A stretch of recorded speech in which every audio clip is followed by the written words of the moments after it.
In this video, I'll show you how to replace the battery in your garage door opener. In this case, we'll be looking at this model, which is the GENIE Intellicode ACSCTG Type 1.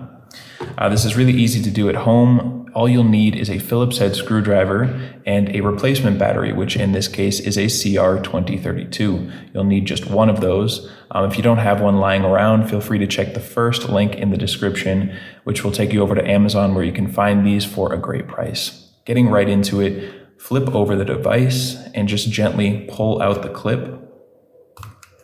Set that to the side, and you can see under there a single screw. We're just going to remove that so we can open up the garage door opener.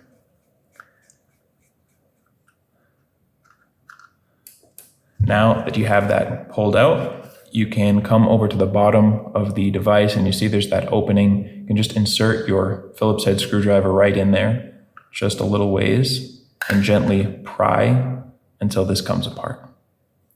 Now you can see our battery is right there. I'm actually going to switch over to a flathead screwdriver, which is going to help us to push this battery out. You can also remove the circuit board, find that to be easier, but you just want to get under and push up without damaging any of the components on the circuit board. So just gently push, and once it starts coming out, you can just remove it with your fingers. Go ahead and dispose of your old battery. Take your new 2032, and when you're ready to put it in, make sure the positive side that has the plus sign is facing up, and you'll just slide that and push that down into place. Now, over here on the back of the device, you're just going to set the circuit board in place. It should sit down flush in there, doesn't wiggle around. Once you've put that in, you can now just click these two back together.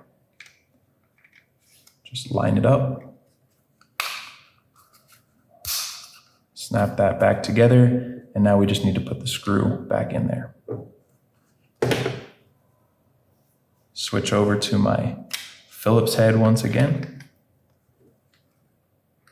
and we just put the screw back in, and we can reattach the clip as well, and that's all it takes. There we go. This can be tricky to push in. You need to work it down in there. And once you've done that, you are good to go. The light should turn on and you should be ready to program this, or if it's already programmed, it should continue working with your garage door. I hope this video helped you out. If it did, feel free to leave a like or a comment, and thank you so much for watching and have a great day.